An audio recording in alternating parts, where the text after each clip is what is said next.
Hello, everyone, and welcome to another webisode of All Politics Are Local. I'm WSAV.com now reporter John Dowding. Every week, we're taking the time to break down some of those big headlines coming from Washington, D.C. to try to figure out what the impact is here in the Coastal Empire and Lowcountry. And as always, we're joined by our Washington correspondent, or WSAV Washington correspondent, Kellie Meyer. Hey, Kellie, how are you doing today? Doing well. I mean, you probably can hear, I don't know, maybe in the background, it's just been a constant stream of sirens, really. And I know we're going to get into that in a minute of just what's happening in our nation's capital and across the country. Yeah, I mean, just here on Sunday, we had protests in Savannah as well as in the Lowcountry. I went to one in Bluffton, saw the protests going on in Savannah. Luckily, here they were peaceful. There weren't any real violent acts at all. There was one arrest thing. So police and National Guard were on hand here. So I mean, but since then, the biggest thing that happened was really yesterday when the president came out and finally addressed the nation in the Rose Garden, and it was kind of an interesting backdrop to see him in the Rose Garden outside speaking about what was going on, and then you could hear when it first started, you could hear the booms from the explosions from the tear gas canisters of protesters in Lafayette Square right across the street from the White House. So let's talk a little bit about what was some of the reaction to Trump's speech yesterday, the president's speech yesterday, addressing the nation about the week of violent protests we're seeing all across the country. Yeah, I mean, well, first off, we did have Georgia Senator David Perdue we were speaking to at the very same moment what you described was happening. So we weren't able to hear from him on that because it was just happening in real time. So we're waiting for a statement from his office now. I just saw they sent an email saying they're going to try and get us some information. So if I can add that to you later today, I will.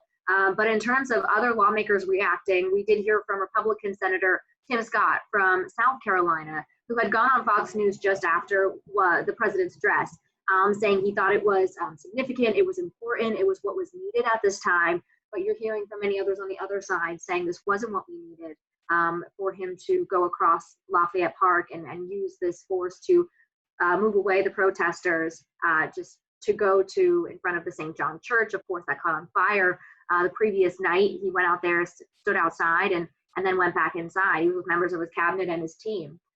So we are getting more reaction pouring in today. We are reaching out to your local lawmakers to hear what they have to say, both to the protests and to the president's address. And one of the bigger things, too, I want to say that has been also going on is that, the uniform part of these protests is that they've been going on across the country. It hasn't been tied to one specific geographic location. You're not just seeing it in the South. You're not just seeing it in the Northeast. You're seeing it in New York, LA, Minneapolis, Louisville. Here in Atlanta, there were major protests in Atlanta.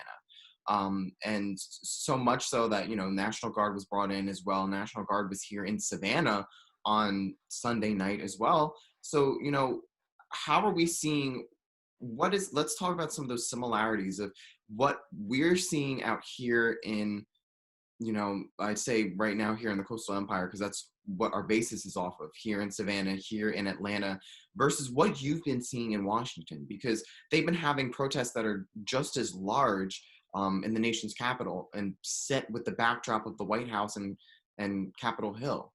So absolutely, yeah. I think most of it has been centered, as you've been seeing on TV, in that Lafayette Park area, which is just in front of the White House. A lot of the protests, the gatherings have been around there. I've been sharing some photos from a social distance of that area. They do move throughout, generally that downtown business district in Washington, D.C. But what we did see last night when I was at Capitol Hill for the interview with Senator Perdue was the protest did go up there as well, and there was a barricade of Capitol Police literally surrounding the entire face of the Capitol Hill complex, protecting the senators because they were at that time inside on the Senate floor voting. So they will be here this week. We are going up there momentarily up to Capitol Hill to talk with Senator Loeffler. But these protests seem to continue. You'll see crowds there soon in front of the White House, continuing to hold signs and protest. And let's talk a little bit about, because you're covering so many states here in the Southeast for Nexstar. So what are you hearing from other representatives in Florida, Alabama, some of our neighboring states, South Carolina? what are they saying? I know you talked about Tim Scott and what he had talked about yesterday, but what are we hearing from other representatives in our area, really, in the Southeast? Are they, how are they reacting to these protests? I think generally, and I think also, even though, like with South Carolina, Senator Tim Scott was saying the president's message last night was important, he also said he talked to the president on Saturday and encouraged him to make this about George Floyd and his family and the mourning at this time. I think every member I talked to understands where this is all coming from. We talked with the congressman from Georgia, Ferguson, on Friday, coming back to what happened in your own state with Arbery, and still addressing what's going on there with that case, and along with what's going on with George Floyd. So we'll continue to follow up with them, and that's on the forefront of our minds, both with Arbery, George Floyd, and what these lawmakers are saying. You'll expect to hear more reaction today, especially with the president talking last night. And I think that's another big point too, is, what the president addressed yesterday was his first remarks about kind of addressing the nation about everything that's been going on. We really haven't heard a lot from a lot of people in Washington over the last couple of days before when all these protests started erupting across the country. So, I mean, one of the biggest questions I wanted to talk about too is, what potential legislation can we see come out of this? Because that's the whole point of these protests. Protesters are going out there to see change and to hope that change will come. So is there even the possibility of any legislation being brought up now? Have you heard any whispers in the halls of Capitol Hill of people talking about any sort of legislation they want to bring about? Well, we've heard multiple things. They do have hearings set up in the Senate to discuss police brutality as one of the ways to address this problem. I have hearing whispers, like you said, about the Congressional Black Caucus potentially holding their own march to Lincoln Memorial to raise awareness. And then, of course, they'll hold their own meetings and focus in on legislation they can do to help. But of course, a lot of the senators and members of Congress in the House are trying to find ways to turn this action, to turn these people's voices into legislative action. So that's definitely something myself and members of our DC Bureau here are consistently working on. Do we know if any of our local representatives are involved in that process whatsoever? I'm sure one of the people we're going to hear from involved is Congressman John Lewis from Georgia, because he was a civil. Absolutely. But do we know of any other local representatives who talked about, putting their hand into this legislation or getting involved in some kind of way? I'll have to look into, as far as what I've seen so far, I haven't heard whether they're signing on or introducing their own legislation, but that's definitely something I'll look out for. And we'll see, where people are siding on this, what they are pushing for. I think we'll be looking for that in the coming days. So before we go, one thing that has dominated the headlines for weeks, for months, that now seems to be somewhat absent is the coronavirus. Obviously, the national conversation has shifted in the last couple of days to these protests, rightfully so, because a lot of people across the country are showing how angry and fed up they are with how things have been in the country. But we still do have a pandemic that's going on. We still have cases. We still have people who are dying. We still have people who are getting sick. I believe the last time we spoke, Kellie, we were talking about the HEROES Act, which was passed by the House and it was going to be stalled by the Senate. We all knew that was going to happen. What's the status of that right now? Is it kind of just on hold? Or are they having discussions? What's going on?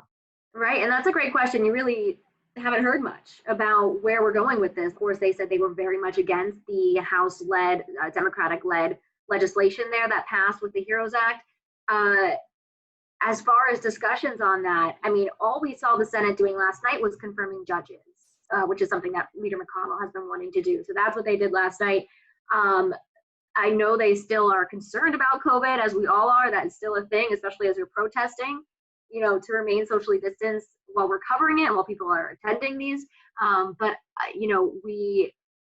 It's really interesting because there are just, along with those issues, there's so much going on Capitol Hill at all times, but really we'll be seeing this week as well if they return to that topic, or if this police brutality and injustice and reforms take the main stage. Yep. Well, we definitely have a lot to look out for this week, obviously, with so much going on. Thank you so much for all you're doing, Kellie. Just please stay safe in Washington while you're out there with all these protests going on and all this civil unrest going on. But thank you so Mhm. much for being there to, you know, bring us the sights and sounds of what's going on and to get us in contact with our representatives. Absolutely. Stay safe. Thank you, Kellie. As always, you guys can see some of Kellie's stories on our website right now. Just go to wsav.com/Washington, and you can see some of our previous episodes of All Politics Are Local. Again, right now, catch up while we're waiting. You can see them right now on wsav.com/All Politics Are Local. Thank you so much for joining us this week to discuss some of the big things that are going on across the country. Just make sure while you're out there, stay safe, get your voice heard, but stay safe and stay strong. Thanks so much for watching.